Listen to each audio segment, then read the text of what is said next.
அதனால் ரொம்ப ரொம்ப சந்தோஷம். ஏன்னா இவங்களெல்லாம் நான் பார்த்துருக்கேன், பார்த்து இன்ஸ்பயர் ஆகியிருக்கேன். Fortunately I became a judge. That does not mean that they are in anyway lower than me. So இவங்க எல்லாரையும் பார்த்து அவ்வளோ ஒவ்வொருத்தருக்கும் ஒரு ஸ்டைலு, ஒரு இன்ஸ்பிரேஷன், ஒரு ஹார்ட் ஒர்க். தூரத்துலேருந்து அவங்களுக்கு தெரியாது நான் பார்த்துருக்கேன், பட் நான் தூரத்துலேருந்து அவங்களை பார்த்து எப்பொழுதுமே ஒரு பெரிய மரியாதையோடு இருந்திருக்கேன். அவங்களுக்கு நடுவில் என்னை உட்கார வச்சதுக்கு ரொம்ப நன்றி.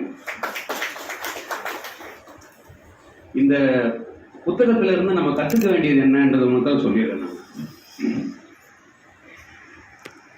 1991 அவர் இறந்துட்டாரு. நான் ப்ரொஃபஷனுக்கு வந்ததே 93. அதனால எனக்கு பேசுறதுக்கு ஒன்றும் இல்லை. அந்த புத்தகத்தை பார்த்தோம், மற்றவங்க அவரை பற்றி சொல்றதை பற்றி கேட்டுன்னு தான் நான் என்னால் பேச முடியும். 91 அவர் இறந்த உடனே அந்த புத்தகத்தை ராமன் எழுதியிருந்தாருன்னா ஒரு உணர்ச்சி வயத்தில் எழுதியிருப்பாங்கன்னு சொல்லியிருப்பாங்க யாராவது.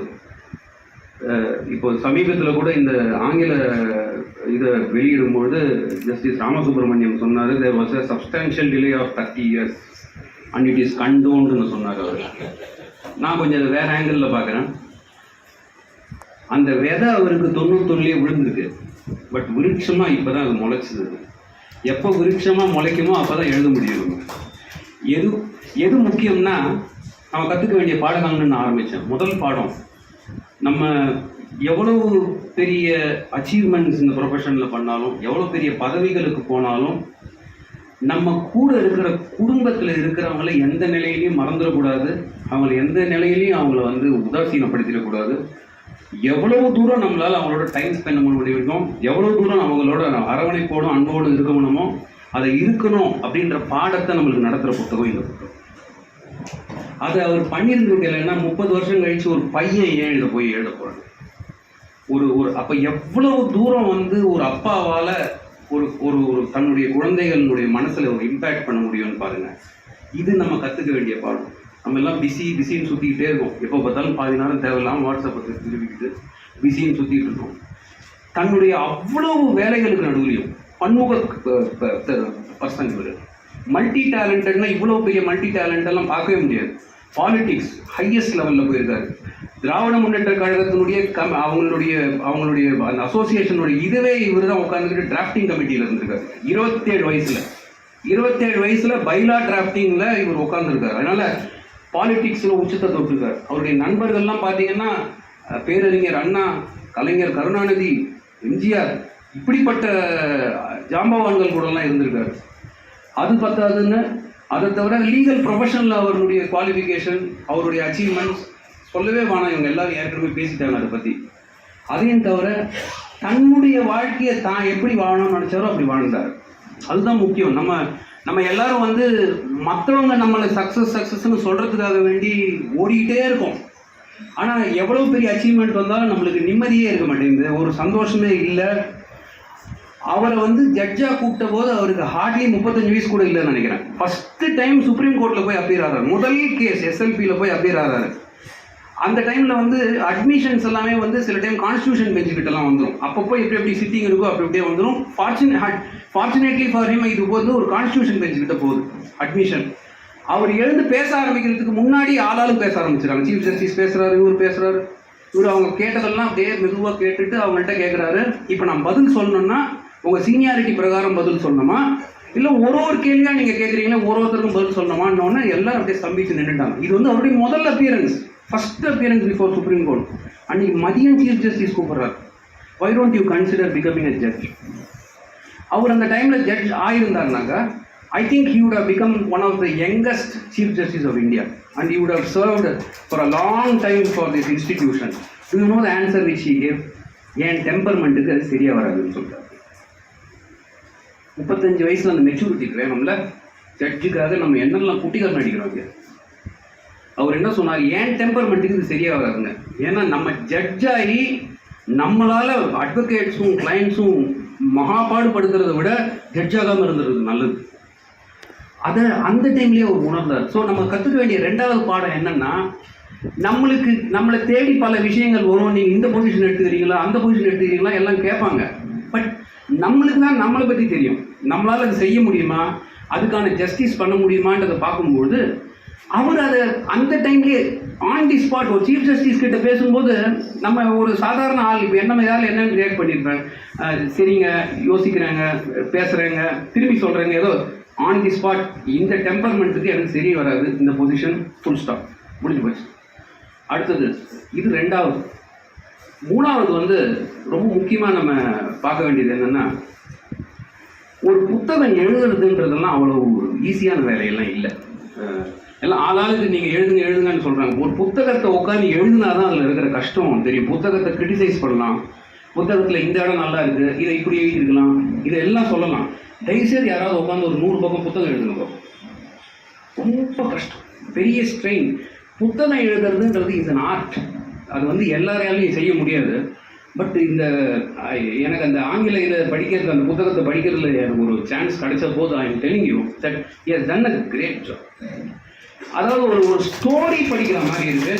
You will not keep that book down, கீழே எடுக்க மாட்டீங்க அந்த புக்கை. ஏன்னா அப்படியே அதிசயத்தில் போய் இப்படி ஒரு மனுஷன் இங்கே வாழ்ந்துருக்காரா, இப்படி ஒரு பிரில்லியன்ட் லைஃபா, பிரில்லியன்ஸ், அப்படிப்பட்ட ஒரு ஆள் இங்கே இருந்துட்டு இந்த இடத்த விட்டு போயிருக்காரு. அவரை பற்றி அவர் எழுதலை, அவருடைய பையனே 30 வருஷம் கழிச்சு எழுதலாம்.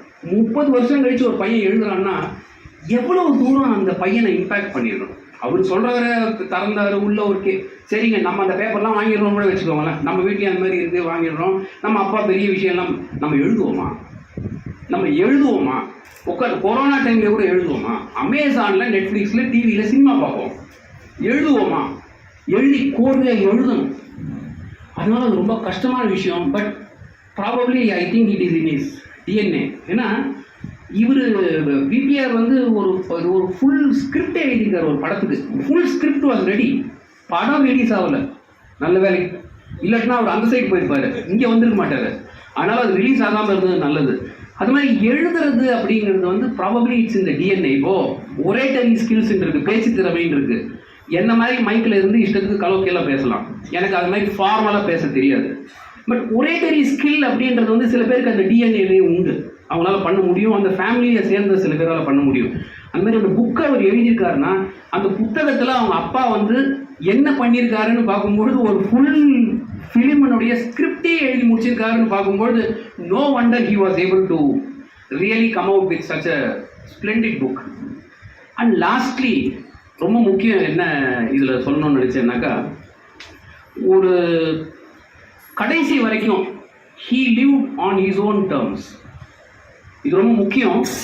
ஏன்னா இன்றைக்கி நம்ம because of the impact of social media நம்ம எப்போ பார்த்தாலும் மற்றவங்களுக்கே வாழணும், மற்றவங்களை எப்படி சாட்டிஸ்ஃபை பண்ணணும், மற்றவங்கள்ட்ட எப்படி நல்ல பேர் வாங்கணும், நம்ம இப்படியே வாழ்ந்துக்கிட்டு இருக்கோம். ஆனால் இவரை பார்த்தீங்கன்னாக்கா ரைட் த்ரூ கம்ப்ளீட்டாக அந்த புக்கு ஃபுல்லாக படித்து முடிக்கும்போது உங்களுக்கு என்ன தோணுன்னா, இதை மாதிரி ஒரு T20 கேம் ஆடிட்டு போயிடணும் வாழ்க்கையில்.